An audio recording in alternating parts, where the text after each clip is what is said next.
What's up? In this video we're talking about overlanding recovery gear, so stay tuned. Yeah, the other teams are moving in the background.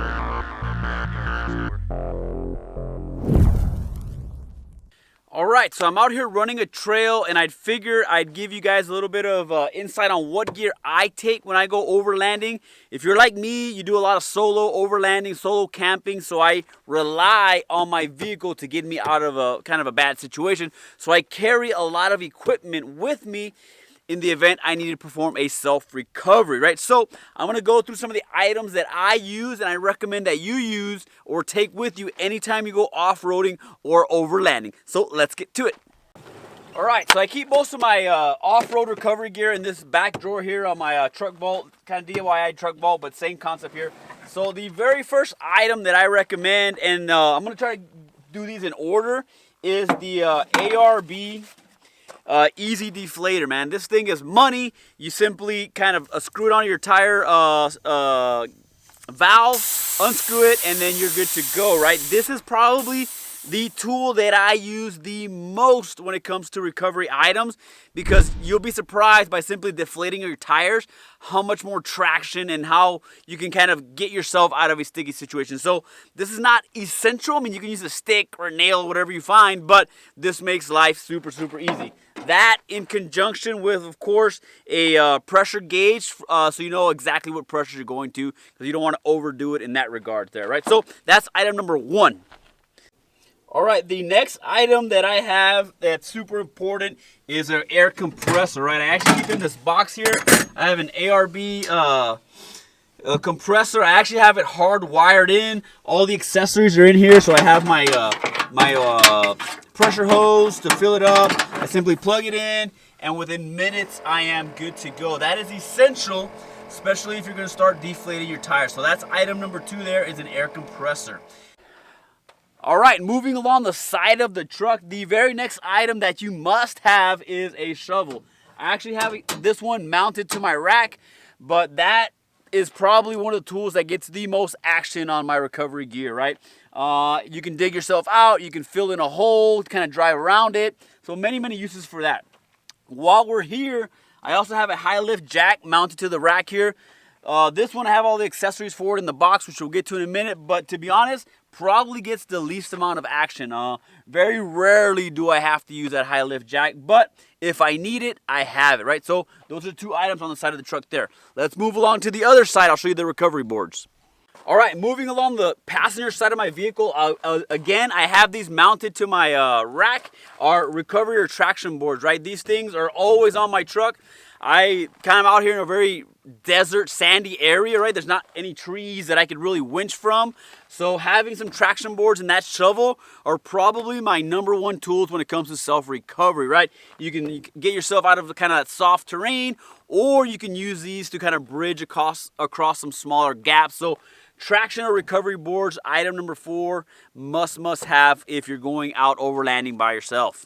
All right, moving along to the compartment here, the very next item that you must have is some kind of recovery strap. This is actually an ARB Snap Strap. It actually kind of has like a little bit of springiness to it when you're trying to get somebody out. This actually has seen quite a bit of action. Fortunately, not on myself, but I have recovered a lot of people using this.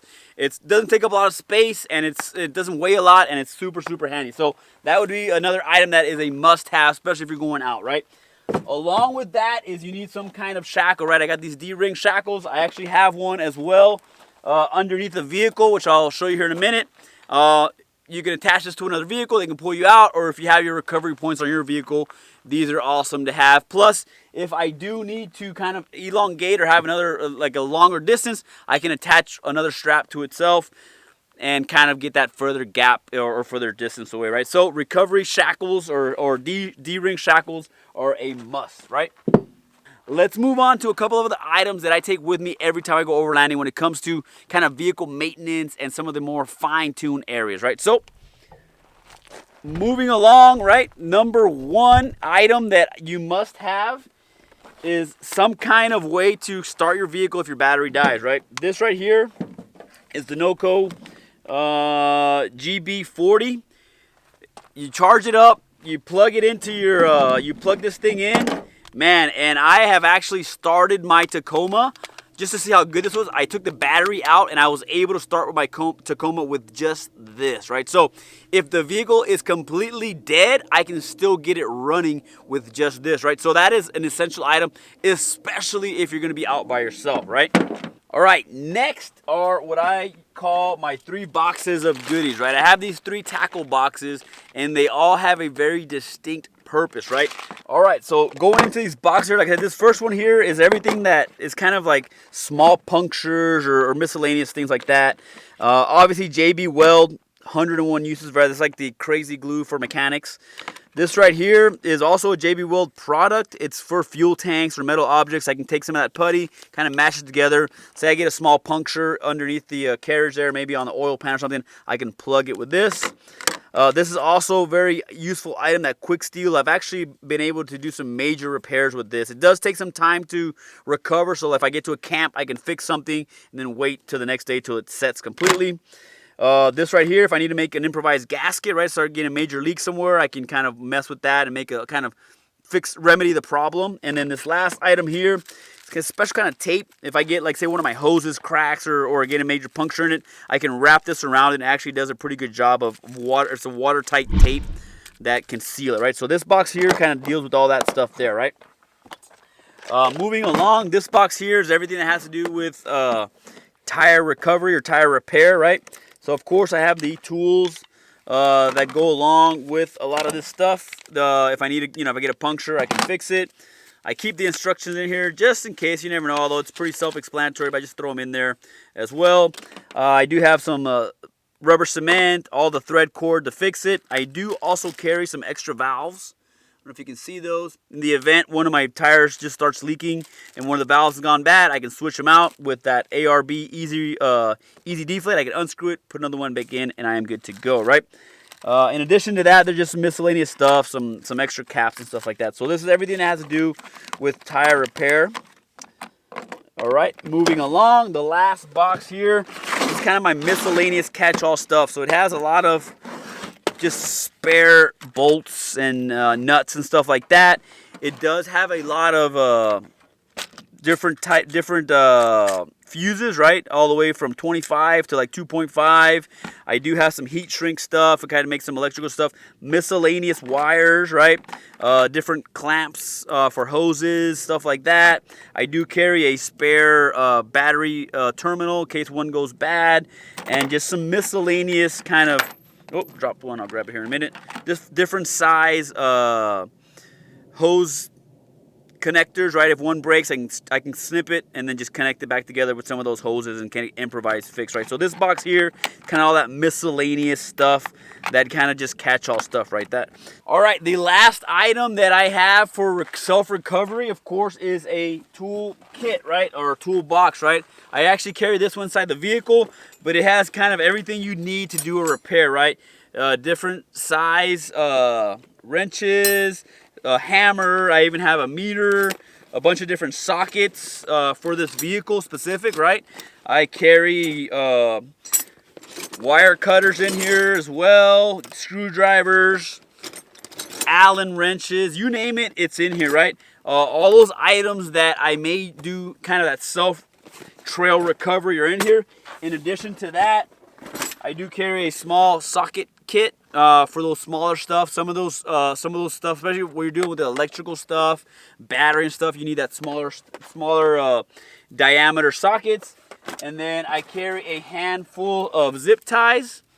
These things are also worth their weight in gold, right? And then just some miscellaneous stuff, some WD-40.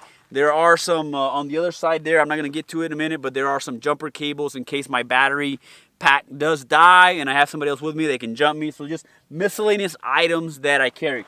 The very last item that's in here, it's not a recovery item, but I think it is a must-have, is a first aid kit. I actually carry this one, and I carry one in the back. This is my trauma kit. If you haven't seen my video on vehicle first aid trauma kits, check that out because I explain all the contents of these. But these are not necessarily vehicle recovery, more self-recovery items, but I think they are essential. All right, so those are the items that are in my vehicle pretty much all the time. And if I go camping or I go off-roading, they're in there. As a matter of fact, they actually live in this vehicle. They never leave my vehicle. They're always in here, right? I encourage you to start building your own kit. Like I said, it doesn't have to be all at once, right? Start with just a deflator, right? Or with the compressor. It doesn't even have to be a fancy compressor. It can be a small, cheap compressor. That's what I had for many, many years before I got that ARB one.